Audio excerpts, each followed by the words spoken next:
Hey, how's it going? I hope you're doing well. I just got home and it's late. It's after midnight. I left I leave the sink filled kind of a lot of times, but I got home, I left it open. I went to go to the grocery store to get something kind of late. I couldn't get anything. When I got home, it's somehow really humid in here. I'll show you the humidity. It's 69. I guess that's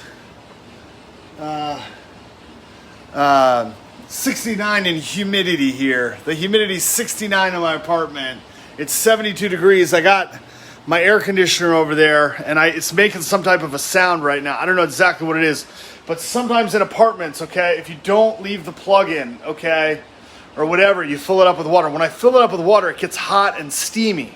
The steam from the faucet rises up here. It gets real hot and humid, okay?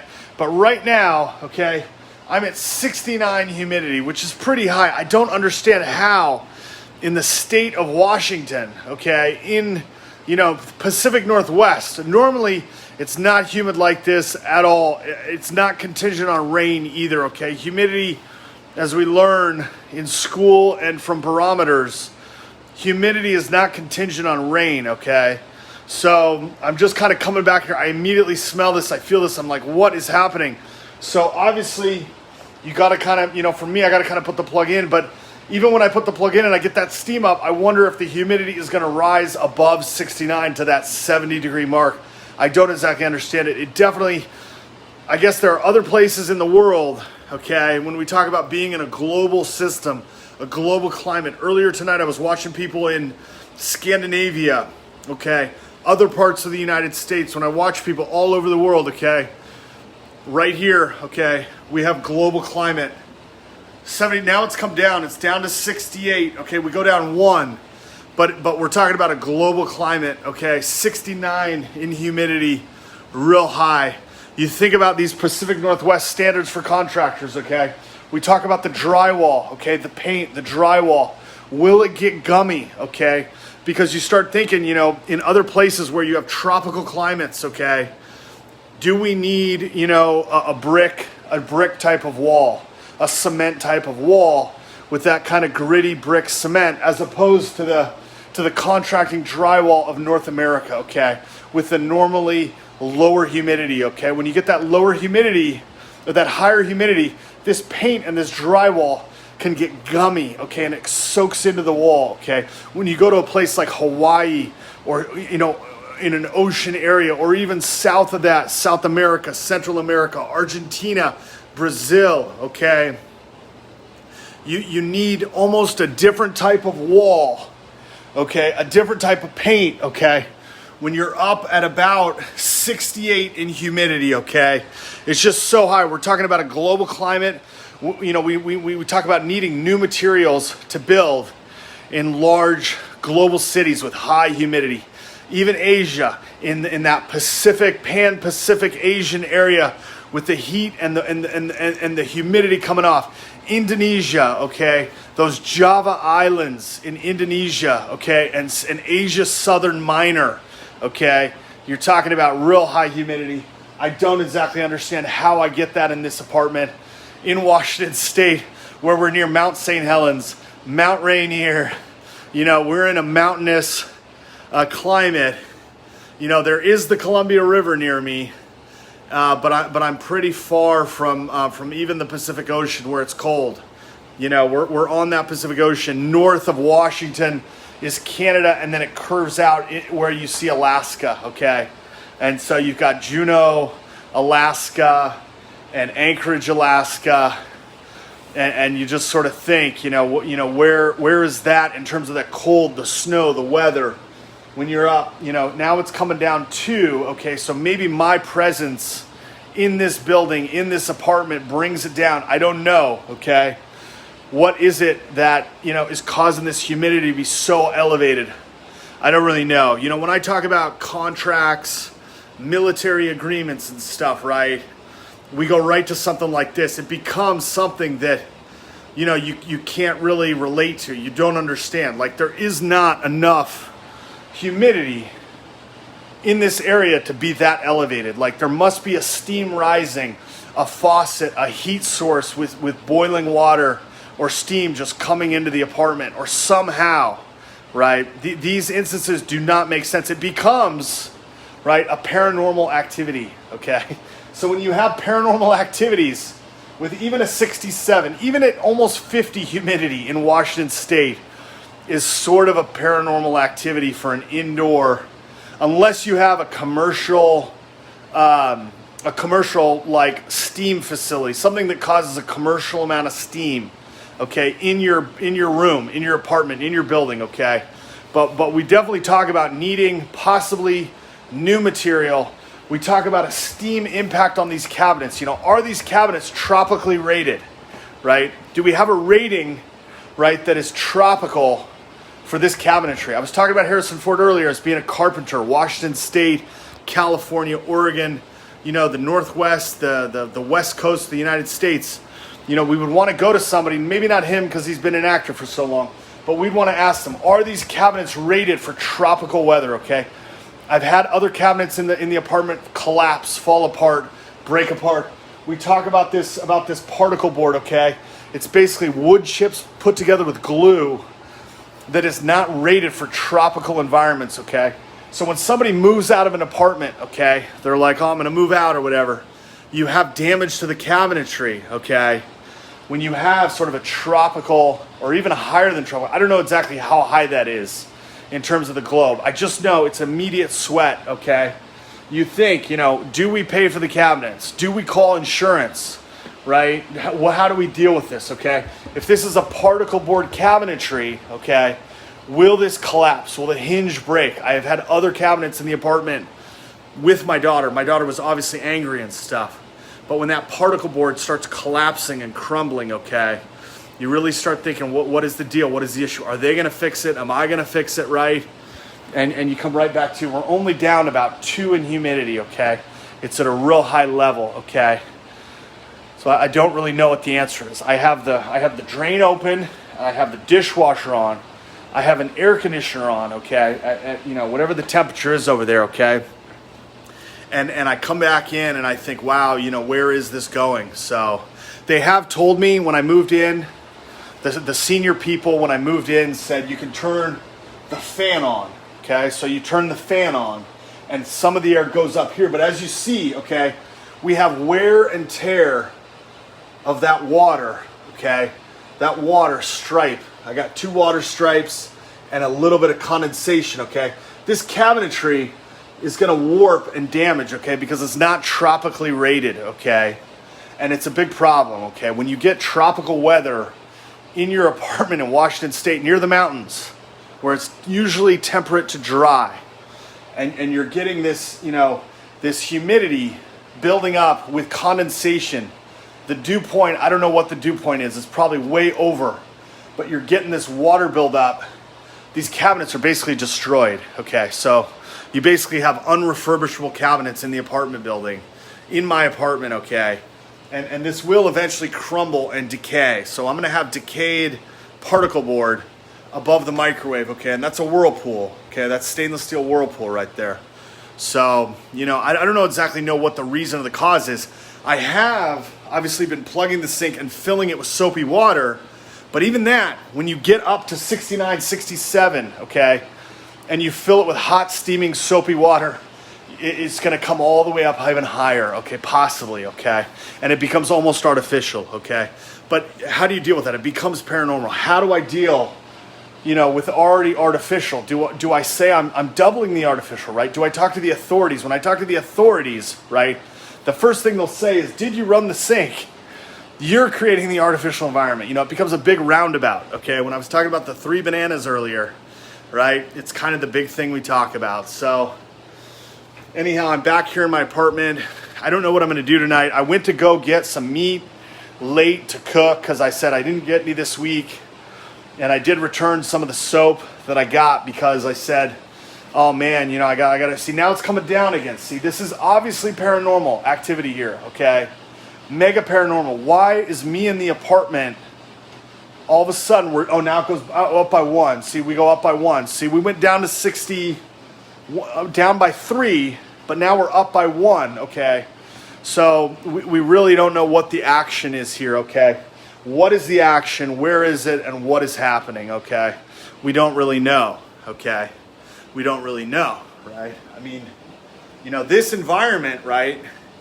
If this emanates into the outside environment, Washington would somehow be able to grow some type of item in the farming area that somehow is at a cold environment that is also extremely humid.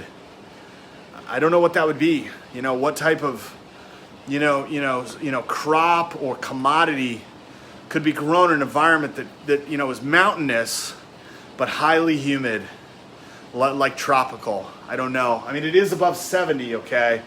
So, we're above 70, but we do have that abnormally high extreme humidity in the apartment, okay? It's really just, so at this point I don't really know what to do. Maybe it's, maybe I need to get tropically rated electronics, some type of electronics that's only sold, for the outdoors or for tropical environments. If you're going to be in a heavily tropical type of place, but not in the rain. What would I do for, Sanyo television, Vizio soundbar, TCL soundbar, Magnavox projector, right? On Roku soundbar from Walmart, right? I don't really know, so do we have sort of that ability to be tropical? So I really don't know what else. I was going to cook tonight. That's the thing. I went to the store. I said, I'm going to go get this food, this meat at the store and cook late because I slept tonight. I woke up. I thought, oh my gosh, it's got to be the morning, right? I'm waking up in the morning and it turned out it was still at night. I was like, I must have just fallen asleep. So I really don't know what to do at this point. We're going to see now it's going back up. See, the humidity is rising. It went down. Now it's going to rise again. So, we don't really know. I'm getting kind of an odd sound out of that. I can't tell if that's the fan or the fan in the air conditioner. I can turn off the air conditioner, but of course that heat is going to go way up. And so obviously the air conditioner goes off. We're talking about the internal fan in the apartment, okay? That's what's causing that noise, okay? Something's grinding, something's working on it, okay? And so we just don't really know. I can turn it off and we'll see if that sound... Oh, it's the other fan.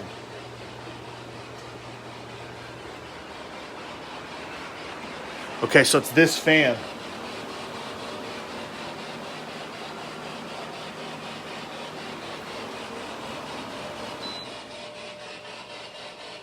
It's electronics.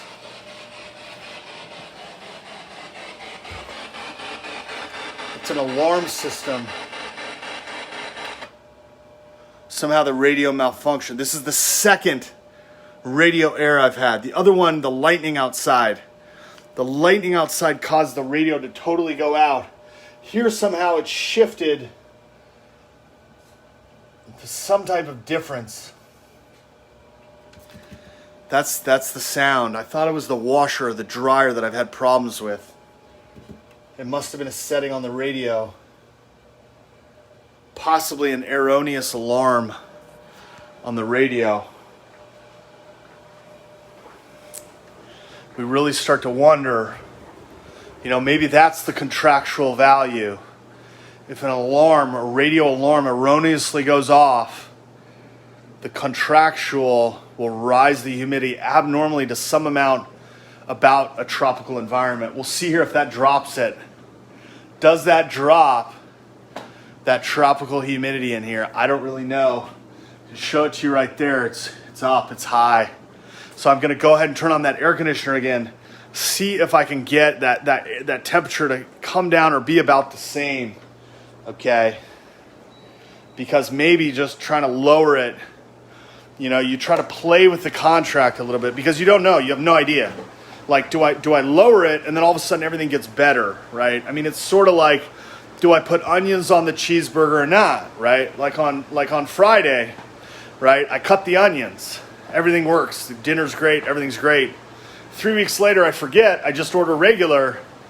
You get sick all over again, right? So you just don't know what the deal is, right? But we are definitely a tropical. I actually can turn on the TV, and we're going to look at tropical humidity values. I'm going to try to set up this arm right here. Oh, you know what? I'm going to use this. So we're going to go to, trying to see what this is. We're going to go to,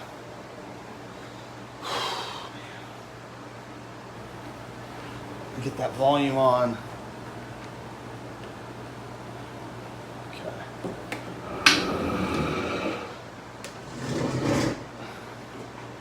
When we talk about leadership in this country, the people that are running the United States and the country and responsible leadership, right?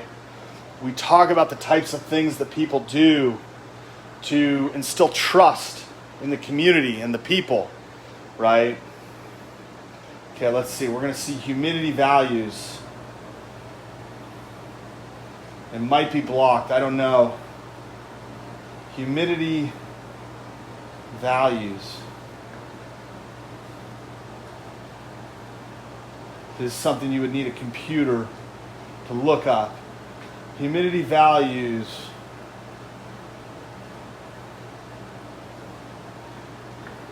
Tropics.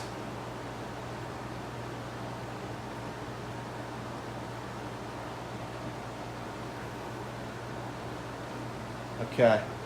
Relative humidity for tropical species. Humid subtropical. See, we talk about all these guys selling products and technology gear.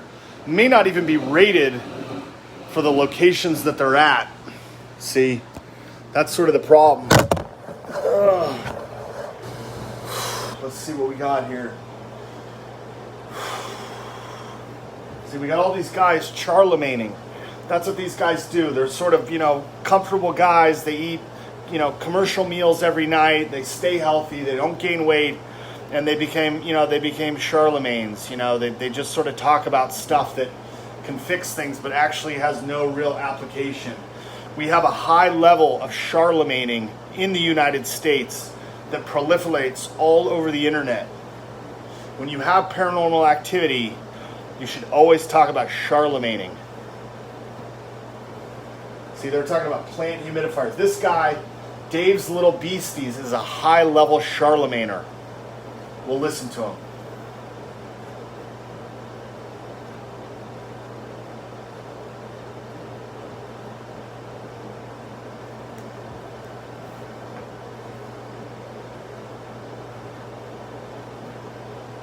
Right, welcome back everybody. Today we're going to try and touch on the subject of humidity, which seems to cause an awful lot of problems within the hobby. And I believe that the reason we're having so many problems, or people are having so many problems with humidity, is perhaps a lack of understanding of what humidity actually So is. obviously I don't understand humidity. How it works. So I need an how asphomologist. we achieve different sets of humidity depending on the species of spider we're keeping, or scorpion, or whatever it might be. Everything requires a form of humidity, one description or another. It's just different levels of humidity. So what we're going to try and outline today is, I've got some of these little temperature gauges and humidity gauges. You can buy these off of eBay. They're literally a couple of quid each. Now, they're not 100% accurate, but we don't need to get hung up on the numbers. Yeah, see, forget the numbers, forget the data. We don't need to. If a care sheet says 80% humidity, It's bogus. we don't need to be bang on 80%. See, it's bogus. It's garbage. Yeah, there's a whole grey area around it. It's the same with temperatures as well. See, some people criticize me. I use a term that's borrowed from Italy. It's called garbaggiola, okay? Garbaggiola. And that's basically what this is. When it's somebody provided by the United States who's a charlemagner, tells you to forget the data, throw out the data, send your data somewhere else because it's garbaggiola, okay? That's basically what that's why I use garbaggiola, okay? So I stopped because it was, becomes considered, white supremacist, racist, whatever. But when there's heavy Charlemagning, there's abnormal paranormal activity, right? And somebody tells you to throw out the data, okay? When you throw out the data, there's garbageola.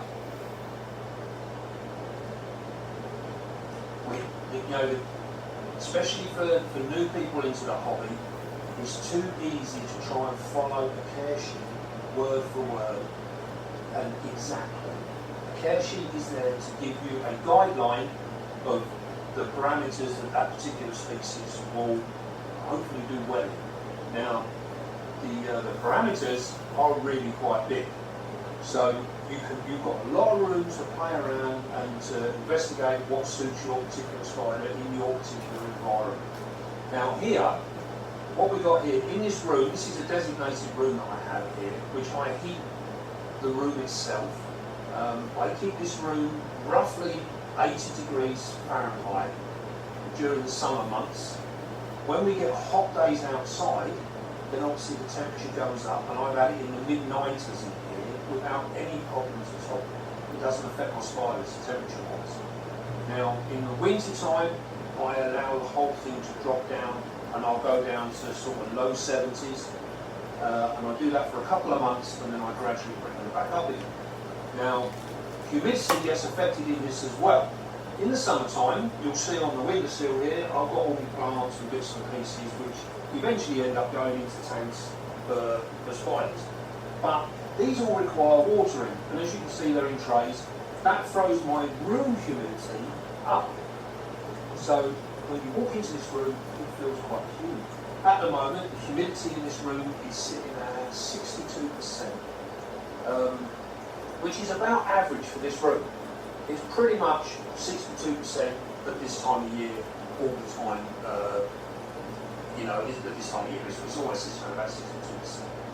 Now, this affects what goes on in your vivariums, within your enclosures. So, as you all know, most of my spiders and what have you are arboreal species, and most of them are tropical or subtropical species. So they actually enjoy quite a bit of humidity.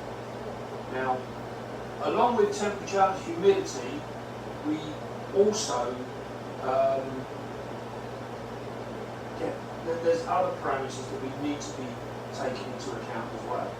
So what we're going to do is we're going to have a little look at these. Now, airflow is another really important topic, and we'll try and cover that a little bit now, because that also reflects on your humidity. So the amount of airflow you get within your environment will reflect on the amount of humidity that it contains. So what we're going to do is, if you would like to come over here, you can have a look in here, have a top one here. Now, in here, you can see that temperature and humidity gauge in there is sitting at 74% humidity. Now, within this enclosure is absolutely bone dry. That is entirely bone dry. If you look here, you can see that substrate is bone dry. Now, there's an OBT in there, and everywhere in there she is sitting in completely bone dry surroundings, and yet the air humidity, this is the thing, humidity is an airbound thing. It's not something you can see or you can touch. Yeah? So her air humidity is 74%. Now, if you just go out to Africa and places like that, the air humidity, although it's very dry there, the evenings are very wet. So you get very wet periods in the morning and again at the end of the day. And this is where your wetness comes from. So this 74% is not going to harm her in any way. If we to make her bone dry with zero humidity, she'll probably die.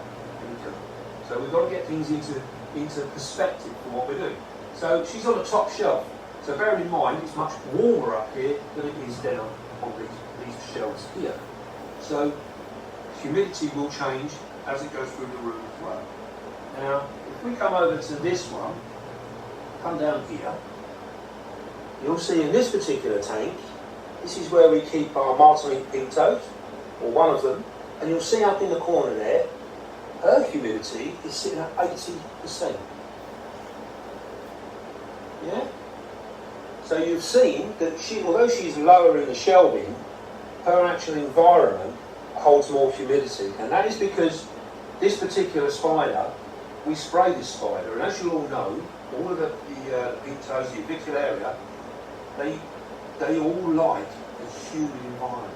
Now 80%, absolutely perfect for this spider. She loves that, really, really good. Now we can maintain that 80% a lot of the time just purely through evaporation from the water bowl. Her substrate, you'll see here, you look down here, this is just damp. It's just damp there, as you can see. If we open it up, that's this different show on film, this bone dry. That is absolutely bone dry. Yeah, there's no water there at all, absolutely bone dry. But what it does is the moss locks in, you see the dampness underneath. The moss locks the dampness in the substrate underneath, and so that it only evaporates very, very slowly. And that's what's given us our 80% humidity. So our enclosure design is aiding the humidity. Now if we look over here, we've got another tank here. This is where our whip scorpions are. Now, as you can see on the back there, that one there is reading 75%. Now these guys like a high humidity all the time. Now what I want you to do is watch this. Actually, we'll do that in a second. Look at this one here. This is our GBB. And as you'll know, this is a dry species. And you'll see her humidity is sitting at 70%. Now that's a fair humidity for her. She doesn't really need it any much more, but she could handle it quite a bit more. You'll see her substrate is very, very dry. There is no moisture in this, so all of the humidity within her environment is coming from her water bowl and the general warmth in the room. Don't forget, this room is sitting at 80 degrees Fahrenheit, so 80 degrees outside here. When it comes down to inside the tank, that's evaporating the water out of her bowl, and that's what's given her 70%. It's still quite low, but she can handle that perfectly well. Now, when we look at completely dry species, we come over here, we can have a look at this little fella here. This is a Sicarius turosus, which is a six-eyed sand spider, and as you can see, she's patiently waiting for a meal to come and walk by. If you have a look in the back there, you can see we've got a little temperature gauge there. Now she is absolutely bone dry. There's no water bowl, there's no nothing in there, and yet she's still sitting at 67%. Now, one thing to bear in mind with this particular species, if we was to put water in there, any kind of dampness in there, you pretty much going to put a nail in our coffin. These guys do not like moisture at all. So keeping them bone dry is really, really necessary. But you notice we can keep her bone dry, but our air humidity, this is the important point, the humidity is in the air. It's not something you touch. It's in the air. The air humidity 67% is no problem to her whatsoever. If anything, when it comes to molten and things like that, this will aid in her molten. So hopefully it's sort of showing these things. We've got two here. These are both in exactly the same enclosures. We've got a Balfouri on the left here, and she's sitting at 66%, which is fairly dry. And then we've got a funnel web right next door, and then you'll see there that the substrate is damp there, and you'll see hers is sitting at 75%. That's 10 degrees difference between these two tanks, and they're side by side. They've both got open vent lids on them, so you can see that the substrate and what have you, and the fact that this has got cork bark in there, so the moisture is held underneath that cork bark and it's being slowly released. You can see how it's up the humidity within this tank, whereas this one is just plain substrate. There is nothing else in there. She's buried down inside it, but you'll see it doesn't hold anything. 66%. So, right, so what we're going to do now, we're going to try and show now, with our water, we'll go back to our whip scorpions, and as you can see in there, we're sitting at 75%. Now you'll notice the wood is dry, the moss is dry, plants are doing well, they're growing, look, there's no problem there. Everything in here is absolutely dry, which is exactly what we want. Remember, we can't see humidity. A water bowl, we can put a little bit in there, just top that up. Now what I'm going to show you is where a lot of people go wrong. You've seen this tank is completely bone dry, 75%, it's perfect, which is where we want it to be. What we're going to do now is what everyone else seems to do. I know, the care sheet says we want 75-80% humidity. I know, here we go, let's give it some humidity. Oh, look at that, that's lovely, isn't it? Oh look, I've killed my palm. He don't like water either, look at that. What we've done, we have just soaked that now. And what we're going to do is we're going to come back to it. So we've given it a good look. Come over here. We're going to do the same here. We're going to do the same here. 80% on this pink toe. Her water bowl is full. See that? There's water in there. That's full up. So you can see that. So these are all open tops, remember. What we're going to do now is we're going to do the same with this one. We're going to whop a load of water in here. And we're doing this, why? Because the care sheet says you must keep your humidity up. This is what a lot of newbies do. They'll come along and they think, well, humidity, that's wet, isn't it? What we're going to do is we'll soak that, we'll close it. That's gone up 5 degrees already. And I've only just shut the door. It's gone up 5 degrees. So what we're going to do, we're going to leave them be for a minute. We're going to come back to them. Now, another thing that makes humidity an important thing and a difficult thing to get to grips with is the style of enclosure that you use. You'll notice here I do like my exos. I use a lot of exos. And these are all got wire roofs, which I have no problem with. No problem at all. Now it means that I can maintain the environment, I can maintain the humidity and the temperature far easier within this room environment. And you'll also know, some of you guys that have heard this mentioned in the past, I don't particularly like glass enclosures. I'm not a lover of them. Now this one here, this is a custom aquaria, lovely glass tank. Nothing wrong with the tank at all. What it has got is a glass top, and it's got this tiny little bit of mesh here, which is the ventilation for this tank. Now, that's all well and good, but there's no airflow through this tank. None at all.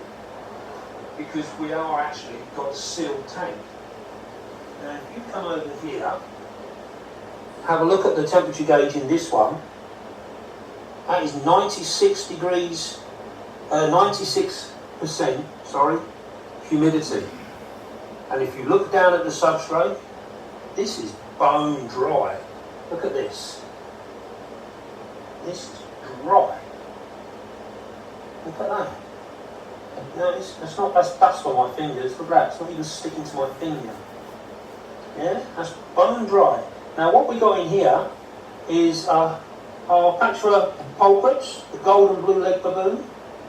All of this humidity within this tank is coming from this water dish. And the reason we are suffering, because this spider does not need this humidity. This is far too much humidity for this particular species of spider. These like to be kept reasonably dry. So, as we saw earlier on, our OBT is another one that likes to be dry, but that's sitting at 70%. But the difference is that 70% with really good airflow, which makes it safe. Yeah? This is 95, 96% with zero airflow. You cannot get airflow with just a vent at the back. If we had a vent at the front as well, we would get airflow. And it would be a reasonable, a good tank to keep in. So what we're going to do is, we're going to do another video, and this girl here, we're going to catch her up, and we're going to put her in a different enclosure. I just thought I'd show you this, because this is the totally wrong way to look after this spider. Yeah? Because of the airflow. We've got no airflow, which also means we can't control the humidity. So this, as a setup, is a no-no. This is bad news. We don't want to be doing this. So hopefully that will highlight the fact that a sealed glass tank is not a particularly good investment for any particular spider, if you like, because you've got that zero airflow. But we've noticed with all of the other tanks, these have all got vents on the tops, all of them are open tops, and you're getting that airflow, you're getting that movement, which is very, very important, especially when you're looking at your tropical spiders, your subtropical spiders, all your arboreal stuff. It all likes a lot of humidity. You also need the air movement within that to keep a safe environment. If you keep them like this, even an arboreal, a spider that loves a high humidity, if you've not got the airflow, you've got a stagnant environment, and that will kill your spider. And quite often or not, that is where most people lose their avicularias, is because they keep them too wet and there's not enough airflow. If you look at any of them that do well, their actual environment is dry. The humidity is within the air. I can't stress this enough. Right, so if we have a look, we'll go back now to the ones we've soaked. Bearing in mind, what was that, a couple of minutes? Look at this one. And now, that's shot up to 95%. Yeah? 95%. This one, 89%. Now what we've done now, I've soaked these particular tanks to try and show you that if you're seeing water on the side of your glass, things like this, if it's dripping, it's too wet. You can't keep your spiders full time in them conditions. That is not a humid environment, that is a wet environment. Two entirely different things. What I will say is, in this particular room, and for my maintenance, I do spray mine once a week. I give them a good spray, a bit like you've just seen, and that spikes the humidity way high. But I've got open air vents in all of these, and I can guarantee you, within an hour, all the sides will be dry, and the moisture will go back down into the substrate, and it will slowly be released again, maintaining the humidity levels that you're reading today. We saw this at 80%.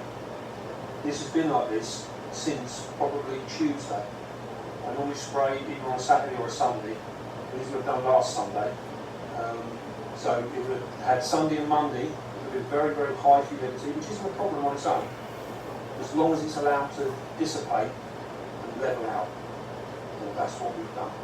So hopefully that's tried to highlight some of the things with humidity and understanding how it works. It's a very difficult subject to try and show in one short video. Hopefully that's given you a little bit of an insight. Humidity it can be your friend or it can actually be your enemy. You need to get your head around how it works. If you've got, like for me, I'm lucky I've got this room. I can control this environment entirely. If you've got your spiders, say for in your bedroom, or maybe they're on a cupboard in the living room, you can still do the same thing, but your parameters are slightly different. So what you need to do is you need to be able to maintain your tank as a single unit. It's a little bit harder, but it's not impossible. So what you can do is you've got this one unit here. If you're, for argument's sake, in my living room, my relative humidity in the air in my living room is probably about 40%. Somewhere around there, this sort of time of year. So obviously my tank is going to be a lot lower than what it is in here. So all I need to do is make sure that I keep my humidity up. And you can do that by using your substrate. Don't forget, you don't want to be soaking the whole thing. Use your water bowls or your substrates to create the humidity release. Yeah? So if you're struggling, put a slightly bigger water bowl in, but a deeper water bowl in, so it takes a lot longer to evaporate. This will all help and keep your maintenance down to a reasonable level. So yeah, so if you put a bigger and deeper bowl in there, you'll get that evaporation slowly, which means that your humidity value within the tank will stay more consistent. Yeah. And the same with heating, temperature-wise, you need to work out how you're going to warm your enclosures to the maximum. And by doing that, if you've got them out on an open shelf, then obviously you need to run thermostats and things like this to keep it absolutely where you need it to be. It's much easier to do it than wood. Right then, I think we've sort of covered most things there, I hope. It is, like I say, it is a very difficult subject to try and cover.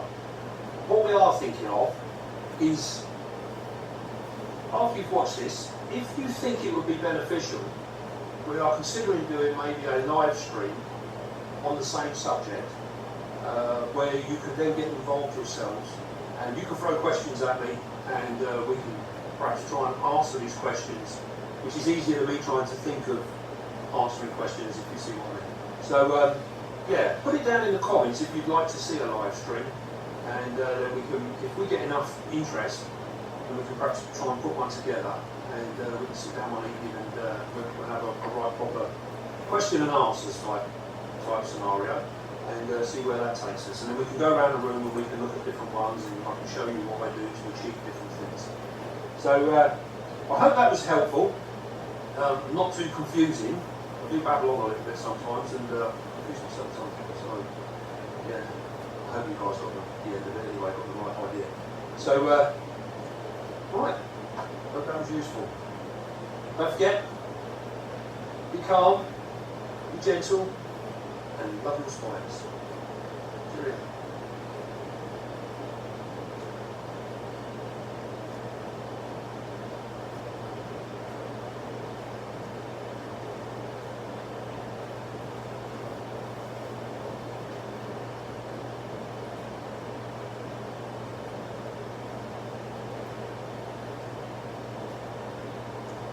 Morning everybody.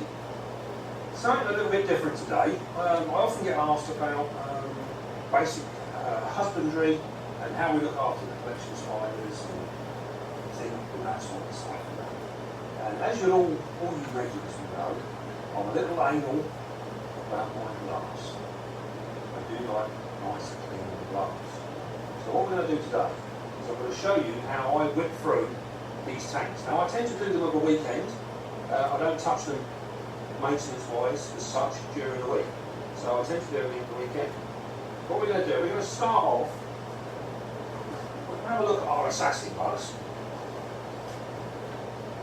Now, these guys are rather smelly. They're called giddy, flat. There we go. And what happens is we end up with lots and lots of bodies, bits and pieces kicking around. So what we do is we just spot, just what I call spot clean. Be careful, make sure they don't mistake your fingers for a bit of food. As you can see, they're looking rather lovely. Yeah, just have a little flick through. Pick up any remains that we see. Don't have to be too particular about this. You know, what we miss today, we'll get another day. So, just plonk that in there. And then I can literally just, what I do with their water is I literally just give it a quick rinse out. We don't need to be too crazy about this. And fill that up. It's important that all your beasties have nice fresh water. Just do that. And all we do, little flick, flick, water. These guys aren't so bad because they don't climb on the glass. So, straightforward bit of tissue paper. Look at that, I said they don't climb on the glass. Look at that, there's a bit of rubbish on the glass. Just give it a clean. Same on this one. That's there.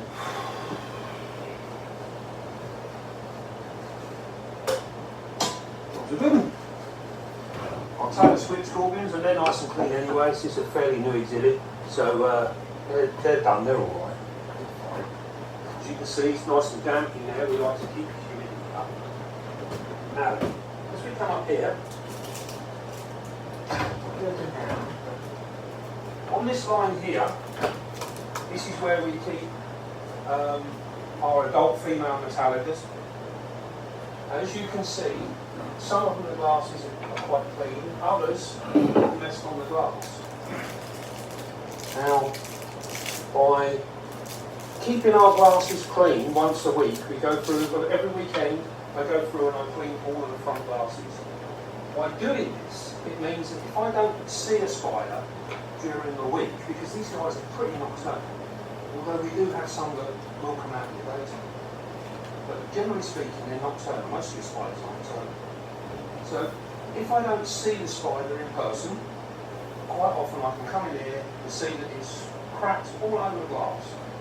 And this tells me that all is well with this particular spider, and I don't need to worry about it. So I don't have to dig it out to try and find it. I often see on Facebook and that, people are worried, you know, I haven't seen my spider for 3 weeks, 4 weeks, whatever. Should I dig him out, see if he's still alive? You don't need to worry if you work on this sort of strategy. So what I do is, you can see the spiders there, you see them in the backgrounds, spiders. All I do is we're going to open them up. Now I use all exos here for most of my adult spiders of this particular sort of size. Now what we do, simple razor blade, just run through like this. That's it, clean. Nice and clean.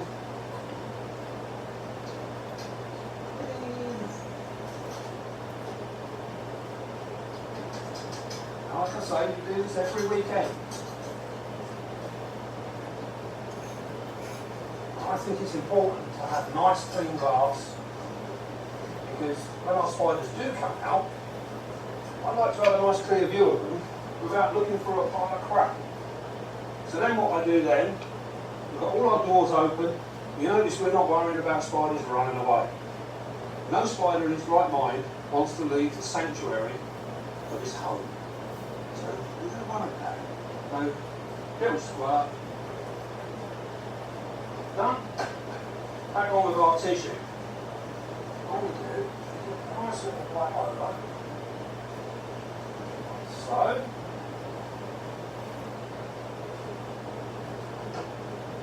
one.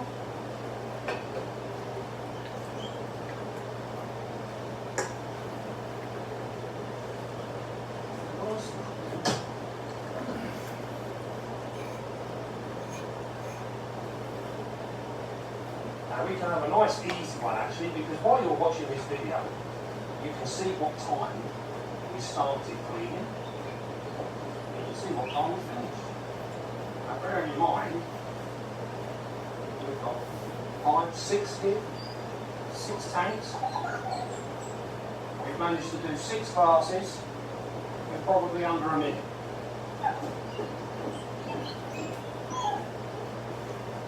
Now,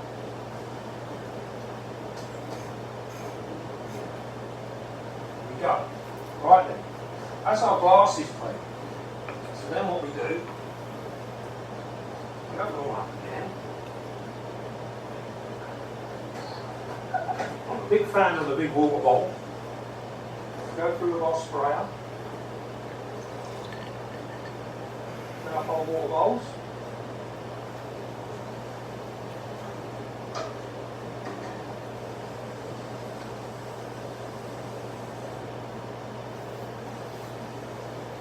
Now you remember, we often get asked about where do we put our water bowls and things like this in conjunction with our tanks. Now bearing in mind all of these spiders here are all arboreal spiders, which means they live up in the trees. They're not terrestrial. Terrestrial spider lives on the floor. These guys are all arboreal. And so they spend their time up in the branches, in the foliage and bits and pieces like this. So naturally you would assume they don't come down to the floor to have a drink, do they? No. So what we do is we put our water bowls up on the bark, and by doing this, we push it up there, they can come and they can drink from these, and they're fine. You know, it keeps them all there. It also means it helps aid with humidity within the tank as well, because there's warm airflow all around that water bowl, which makes it evaporate. And then that helps come out. Come over here, look. Come over here. One of our Metallica girls, there she is. She's heard the commotion, she's heard the water bowl being filled up, and she's coming out to have a little look to see what's going on. Some of them are a little bit nosy. So we've done our water bowls, we've filled them up. And you can see also as well that by keeping your water bowls up on the branches, they don't fill up with rubbish. You know, so you don't have to worry about cleaning them quite. Then all I do is I just check anything spot cleaning. These guys, every now and again, you'll find there'll be a bolus, which is basically where they've eaten their roach, they've sucked out all the goodness, and it's the dry bits that are left. They will kick that out, and that will be sitting on top of the moss. Here she comes, look, come through.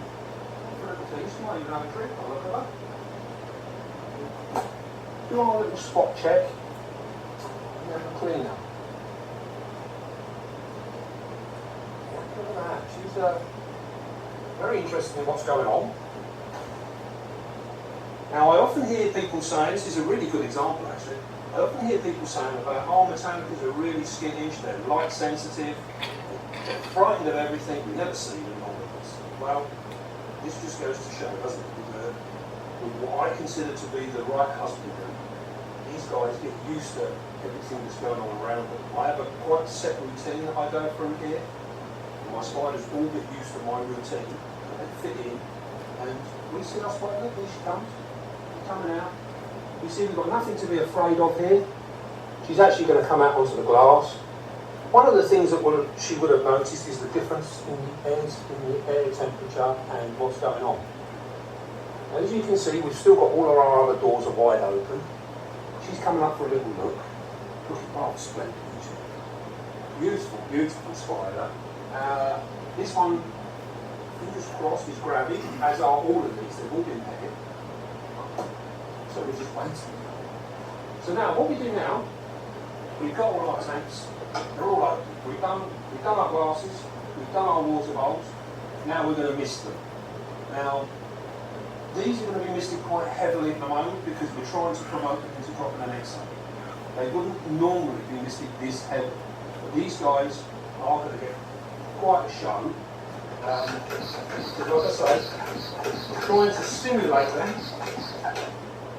into dropping an egg sac. Now you'll remember from before, I keep moss on the bottom, as much because it looks nice, but also because it helps in aiding with the humidity. We'll do her in a moment. We're going to go to this one. Now, although we give these a really, really good soaking once a week, this will throw the humidity sky high. It will go over 100% humidity in these tanks now. Like I say, it's not something we do all the time. This is because we're trying to promote these guys into dropping their egg sacs. And this one as well. This girl normally comes out. Here she comes. She's thinking about it. Where's she gone? No, she's thought better of it. And in this particular tank, this end tank, we've got a gravid striata, which is the Mysore ornamental. That's that. Now, what we're going to do, we're going to we're going to spray this one with her in here. So in this situation, we've got to be a little bit careful because we don't want her to bolt. We don't want to fry her. What we do is we literally just spray here like this. Now look, she's hungry. She's actually ready for a bit of food. What we're going to do, we're going to give her a little treat. She wants some milk. Go down the bar box here. Find her a nice Dubai roach.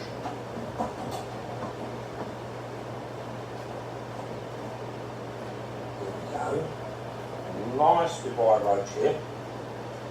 Are you ready? Are we on a nice close up? On the cuties? A bit in there? There we go. Are you ready, guys? That, she's got it. Now you notice how confident she is? We're just talking in there, just normal, we're just doing our everyday thing. And she's sitting there, she's having a lovely old meal now. Just out of interest, you have to be very, very careful when feeding and grabbing females. You don't want to give her so much food that will promote the moult. So we have to be very, very careful how we go about feeding our grabbing females. I think that is all she came out for. She was like, hang on a minute. Dave's in the room. Let's see if we can't get a roach out of him. There she goes. So even with the spray, she's still not particularly nervous. Good solid spider, that. Look at that. Happens Larry. Still not running away, look. Alright then. So we close all these up. You notice we haven't had any breakouts.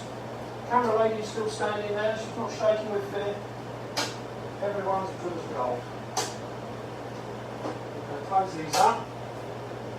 Now then, down here, we do the same thing again. Over here, we've got our versicolors. You notice how dirty they are. Really, really dirty little buggers these are. They get all up on the glass and they make a mess. So we'll quickly whip through them. If you look at these ones, these are our Sabar Blues. You notice no one's out, they're all away at the moment. We might temp one out in a minute, but you notice their glass is all clean. These guys are really, really good. So what we do, same thing again, with all our lots.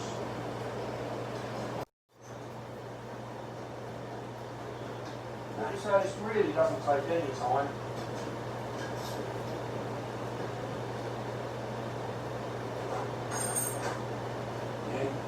Tiny little squirt. Needs the very, very smallest amount of water. Tissue.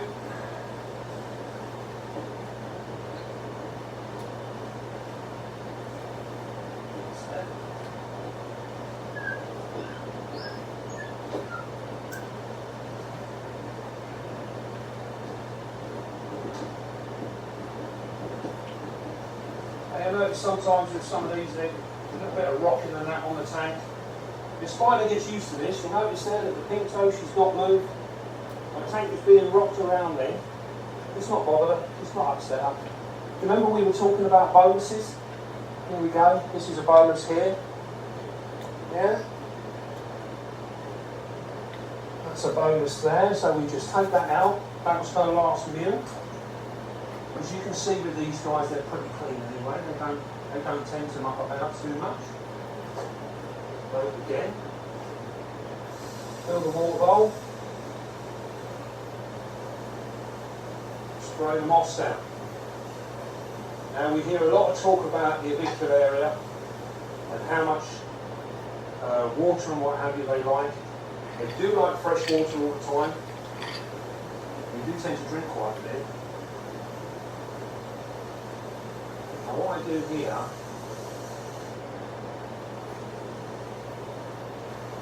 I'm just giving them a spray. Now this will be enough to knock their humidity up. The humidity in this room at the moment, one's gone. We're sitting around about 65% in here. That's it. It's then done.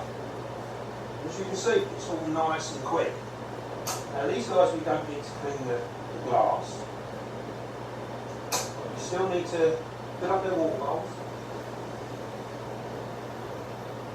A bit of lots of spray.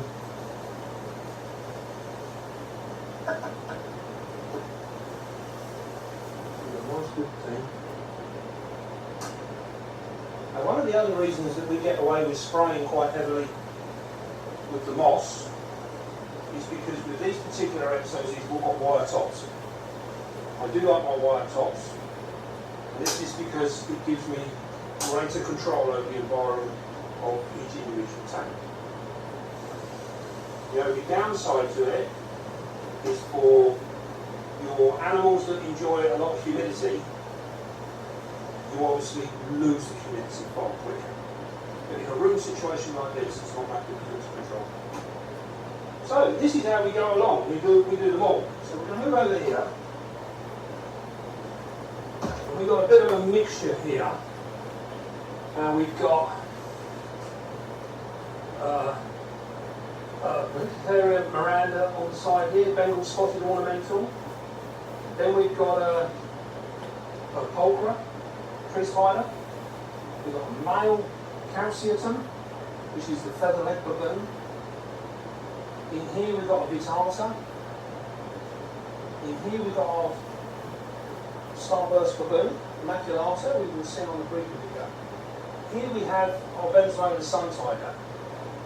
Now interestingly, she dropped, this is a really interesting point, come over and have a look at this. She dropped an egg sac on the 15th of the 9th. And on the 15th of the 9th, she dropped an egg sac. So she hid herself away, that's fine. And then, but you'll notice just here, there's a little, she's come out and she's had a little poo down the glass. Now she's done that in the last week. So this can mean one of two things. She has either left the egg sac, she's come out, maybe come out for a drink, or a little bit stretch her legs, whatever. Generally speaking, when I've got egg sac, I don't normally leave them. So that could suggest that maybe the egg sac is no longer there. Maybe she's in. Should we find out? Right. I'll be very gentle now because we don't want to upset. So I'm going to pull the tank down, and you should see in the back, hopefully camera can come in close, and we can have a look. We're going to take her off the shelf very, very gently. The vibration is a big issue. Move around nice and careful. Where is she? Where is the difference? No, she's still got it. I can see it down there. There it is. Can you see that? So she's still got her egg sac. That's the Venezuelan sun tiger, the Peolinea. This is the second egg sac we've had this year. So she's still got it. So as you can see, that is a prime example why you should keep your glasses clean. Because that little splatter of poo there has told a story. We know now that she has come out and had a drink, stretched her legs, she's gone back, looked after. So, interesting information, you know, to put down in your notes later on. We now know that if we see her out, doesn't necessarily mean it's all bad. You know? This is all really, really good stuff. This is cool stuff. This is what we should all be learning as we go along. So what we're going to do, that one's fine. This one's got a bit of muck on it. This one's filthy. This one's filthy. Filthy. Our Arminia will do her on her own in a moment. Female feather-legged baboons, absolutely filthy. And same with this thing up there. So quickly come through. Boy, he had come. And this poor girl had to trot. Didn't they? Fine. Quickly one at a time. Yeah, I thought this one had a bleeding coat like someone else. Oh.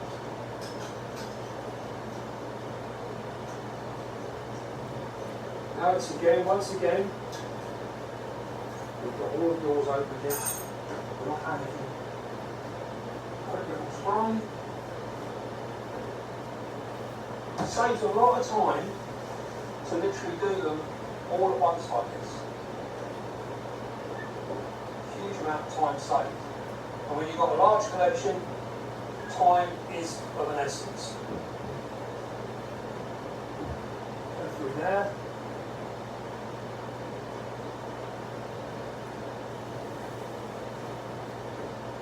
One thing you will notice is when you've done your cleaning like this, you've sprayed all your tanks, you've filled up with fresh water. Quite often, I can come back here in an hour's time, and a lot of these spiders that are generally nocturnal will be out and about, having a drink, stretching their legs, checking out the nicely lines. We'll have a quick look through. Not much in the way of anything to pick up. These are all rustful. Look what's got on there. Go through. One thing to bear in mind, when you go through your tanks like this and you're picking up stuff, be very, very careful with arboreal spiders because sometimes they will actually have a burrow entrance at the bottom of the bark and they will come out through the bottom.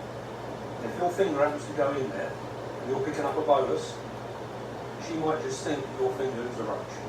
And boom, she'll have it. So be very, very careful. Know your tank, know your spider. Right. Go back through the thing again. Fill up our water bowls.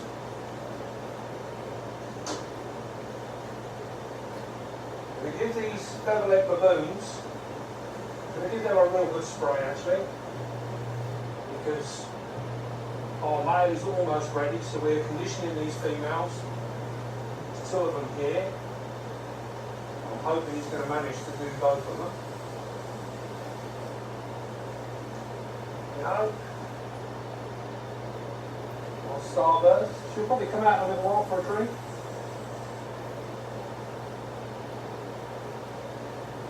That's all it takes. A nice big female disarter in this one. They don't actually require too much in the way of humidity there. You only give them a little bit.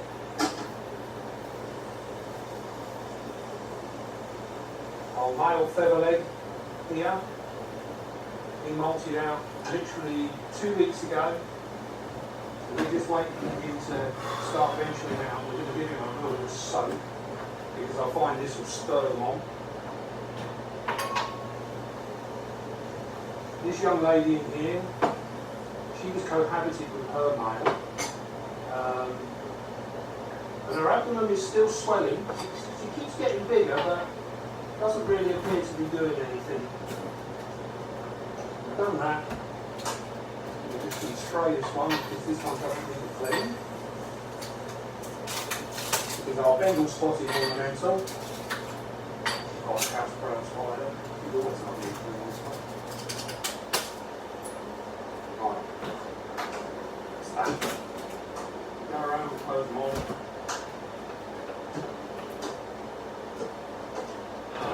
That one on these two. We're going to come back to our Arminia here. So we're going to go nice and gentle here. Literally keep that there as clean.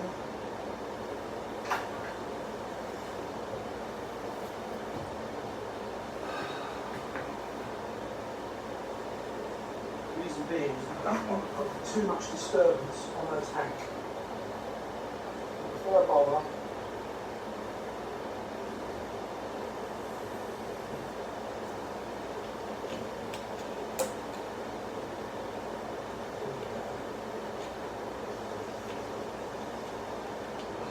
right for her, but we don't want water to go behind the log where her egg sac is, because if her egg sac gets wet, that will finish. Right then, so I think you've got the general idea of how we run through and how quick it can be. So what we're going to do now is we're going to check out some of what we do with our slings and things. Now, what we'll do is have a little look at these. Have a look at these. Over here, nice little ones. In here, this is a sapphire pink toe. Oh, she's just gone behind the log. Typical. There she is. Looking rather beautiful. Let's see if I can tempt her out. There she is. Very, very pretty. And what we do with these guys is we literally just give, there's a little bit of moss in there, and we just give the barest dribble. And you'll see here that in these tubs, there's no real ventilation. There's a little tiny hole there, hole there, hole there. So there's one line of holes that go around this particular tub. Now, we often get questions about how people keep their Carabiner versicolors and all of the avicular area basically. And they all say about a huge amount of cross ventilation, which is to some extent true, but not always. Now I've found with these particular guys, these work better with very little. And I think it's people getting the wrong idea of how much is a lot and how much is not enough. Ventilation is important, but it needs to be kept in context of what we keep. So with these guys, these are actually thriving in this situation. And I'm sure if I opened them up more, I would have more trouble. So these guys molt out, do everything perfectly. Absolutely fine. So this is a little idea. Now, this one here, this is a Hogner Schmitzing, which is a Porto Santo wolf spider. And these guys get really quite big. And you can see this is a terrestrial spider. What we're going to do, we'll come back down here again. And you'll see if you look inside the tub there, you can see him sitting on his bar. These guys have a ravenous appetite.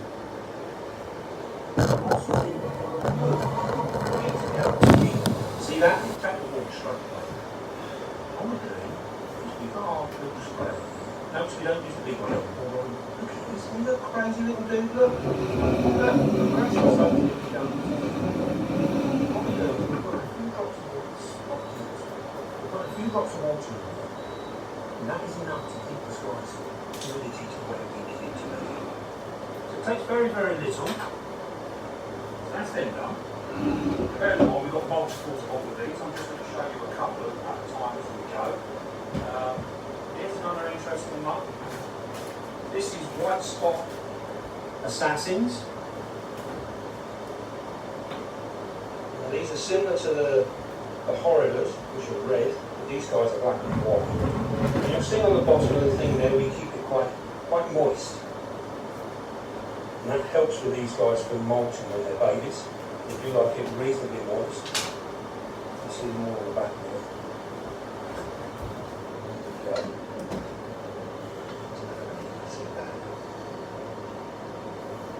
As you can see, the substrate at the bottom is quite moist. And it helps these guys out tremendously. So when they slop out, we have no problems. Now, one of the reasons that it's staying like that is because there is no ventilation in this tub whatsoever.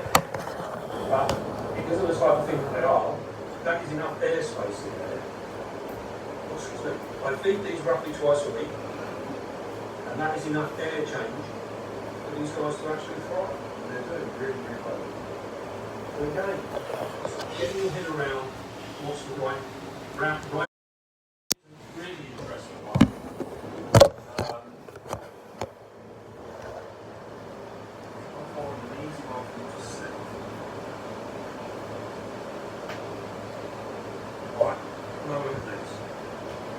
I'm going to do a video on these guys because I think these need a fair bit of understanding. you see that?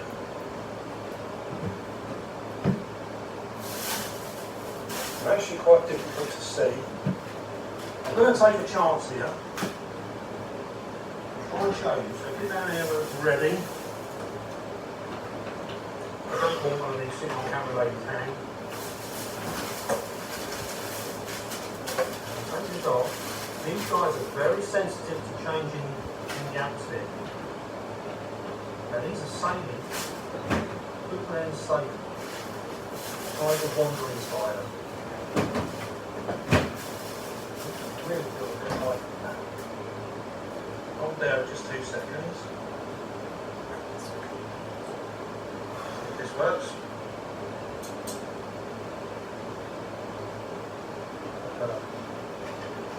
Absolutely stunning. Very, very stunning.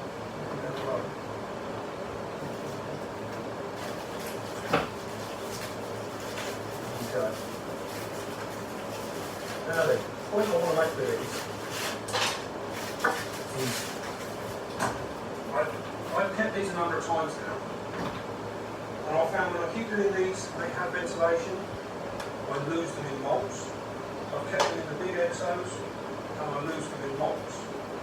These guys have been in these sealed pots. There is zero ventilation here, zero ventilation, and they throb. Absolutely throb. So it goes against everything that you read on your care sheets, all the rest of it. It completely goes against it. This is husbandry as it happens. This is working so well, I can't even explain.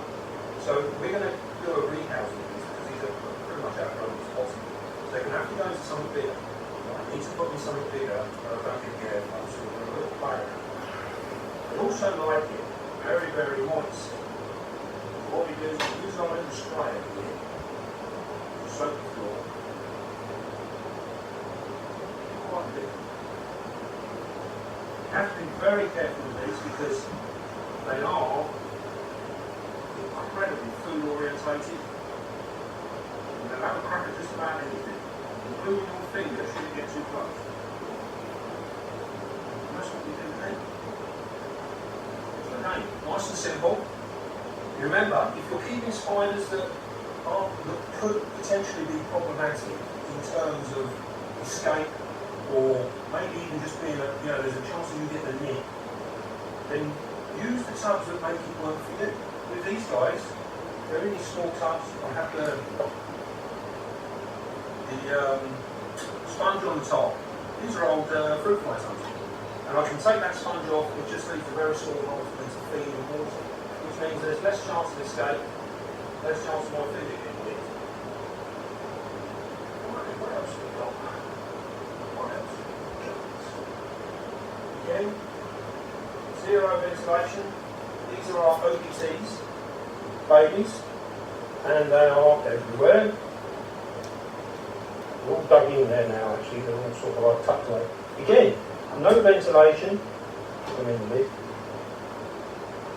And when you see there also, we keep these dry. Oh, there he goes. Come out, no, not time to leave just yet. We just close that up.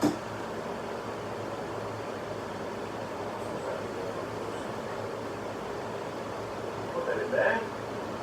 Now then, we've also got our Mactera concretes, which are these guys. Now these, the golden blue leg baboon. If you can see that, stunning little individual rays. And you'll also notice there that that is kept bone dry. There's no water bowl in there, no nothing. You'll see actually with all of my strings, I don't use water bowls. So all I do with these particular guys, these ones, the golden blue leg baboons, they get all of their moisture through their food. And that's it. I don't put moisture in the substrate or anything, so these are kept actually dry. So give you another aspect of what goes on. These are another one.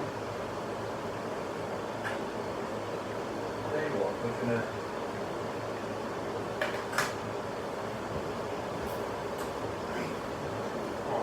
look at this one.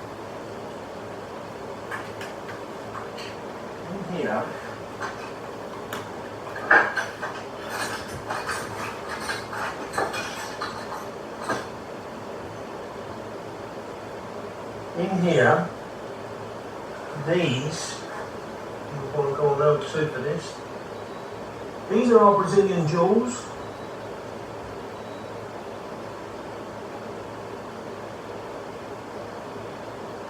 Here he comes. You ready?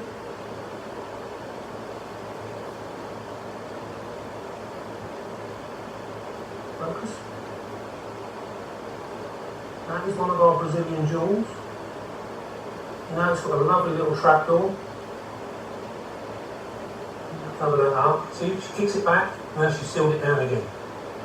Now with these guys I've found that they like a little bit of humidity. So you'll see there's a little bit of sphagnum moss in there. And I literally just put a little dabble of water like that and that's enough. Again, these have a pretty much sealed tub, a few holes in the top and one line around the centre, and that gives them more than enough ventilation. And they work really, really well. And we've had no trouble with these at all. Right then. Well, I think we've done about enough for the moment. Oh, remember I was saying about spraying spiders? Quite often they'll come out and have a drink, and they come out for a nosy. They are so curious. They just want to come out and see what the hell you've been up to. You know, someone was knocking on the door. When they got to the door, there was no one there. They come out and have a look. Have a look at this. She was sprayed. Here she is. Look at that. Now that is a Tigrana Marcelli. I always have trouble with that name. And she's grabbing. You can see there. She's got a lovely big bum on her. I don't know if we can open the door. I'll give this back to the camera lady. You put on that, I'll try and open the door without her disappearing. Again, she's very food orientated. We've got to really watch our fingers with this girl because she's not frightened much at all. And she is. Now all that's happened there, you can see where everything is damp and wet. We've been around with spray, we've filled a water bowl, she's come out to have a little look. Stunning spider. Alright, that's a nice one to end on. We'll close that door up. Right, well a little bit of a longer video today, and I hope that some of what we've done now will show you the different ways we treat different spiders. We just had a real sort of little glossy overlook, if you like, today, a quick look. If anyone wants to know anything on specifics, just drop a message at the end of the video. If you'd like to see a video on a particular aspect of something, then give us a shout. It's quite difficult to cram so much in a short space of time. So we're trying to just give you an idea of how we can flick through things, and things needn't take as long as you actually think they should do. We can do things very, very quickly. So, right, well I hope you enjoyed all of that, and it's time for you guys to go, and it's time for me to crack on and finish the rest of the job. So without further ado, don't forget, be calm, be gentle, and love your spiders. Cheerio.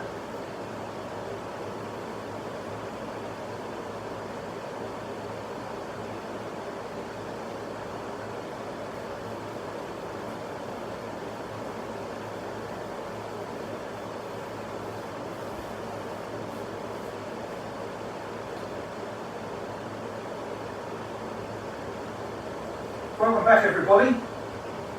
Exciting day here in the beastly room. We've got two of our Pteronoculus murinus, OBT. And we've got two females here that both produced egg sacs. And you regulars would have seen the mating video that we done when we paired them, and how successful that was, and how calm they were. Really, really cool. Now then, for a little bit of information, they were mated on the 10th of the 5th, 20, and mated again on the 22nd of the 5th. So there was a 10-day gap between them. And this one was mated on the 11th of the 6th. So she was only mated the once. Now, we had successful parents, we saw the insertion, so they were really, really cool. And we just popped this one in for a second time, really just to curiosity, really, just my own curiosity. But I probably didn't need to do it. I'm pretty sure she was done the very first time. So, mated on the 10th and the 5th, egg sac produced on the 1st and the 7th. So, you're looking at around about 2-month gestation with these guys. And then, between actual hatching, you're only looking at a month, 28 days. And these guys are pretty quick. There's a very fast turnaround of these. And this is because the African species of spiders generally are much, much quicker. Normally a month or so and they're done. From egg sac to hatching, they're done. So what we're going to do today is these guys have already hatched out, and I now want to get them out and move them over into their nursery tubs. And it also means that the females can have a bit of time. So what I want you to do now is have a quick look here, and you'll see how these females have webbed up these enclosures. Now these guys are famous for their webbing. Now look, both the same spider, but look, two entirely different ways of how they've done things.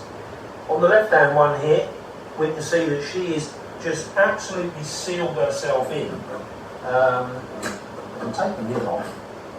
You see how nothing is getting in here. This is to stop predators coming in. Also keeps the humidity in there. There is a slight amount of humidity. I know people keep these guys really, really dry. I don't. I like a little bit of humidity in them. It helps in molting, and it helps in rearing as well. As long as it's not wet. You just don't want it wet because that will ruin our egg sacs. So the actual bit behind there is quite dry, but the bit in the front gets a little bit of humidity. You can see it's very dry to touch, but there is an element of humidity there. OBT number 2, this is a slightly younger, smaller OBT, but look at that webbing. That's gone absolutely bananas. Fantastic. And she knows we're already here because she's already up at the top. And she's having a little look out at the moment, so she's going to be an enjoyable thing. Now if we look around at the back, so we can see the back of the tank. Turn this around. Look at that. Again, two entirely different designs of how they've done things. The left-hand one is just a complete cell, one big large cell. This is where the egg sac was here. See that slight discoloration. And that was the only indication that we had that we actually had an egg sac, because you can't really see in there. So just that slight discoloration and the behaviour of the spider told us that we had an egg sac. This one here, this is the younger one. She's so more clued up in actual her defence system. Very, very narrow neck here. The egg sac was down the bottom here. And she's up here, it's larger opening up here. She can defend this really, really easily. Which we will we're going to see. We're going to test her defence in a moment. So, right, what we're going to do now is we're going to catch these girls up. I'm going to move this one over here for the moment. And we're going to concentrate on this one.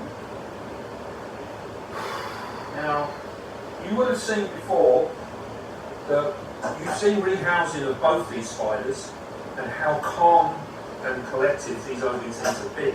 They've been very well mannered and you've seen no aggression from them whatsoever. Alright. So, bad reputations, but we've shown it's not necessarily, the way. I'm a little bit tired. I don't actually think I can go on. I was going to try to watch one more after this. I'm a little bit over in terms of just watching all this stuff. So anyway, it is late here. I hope you're doing well, and I'll talk to you later. Bye-bye.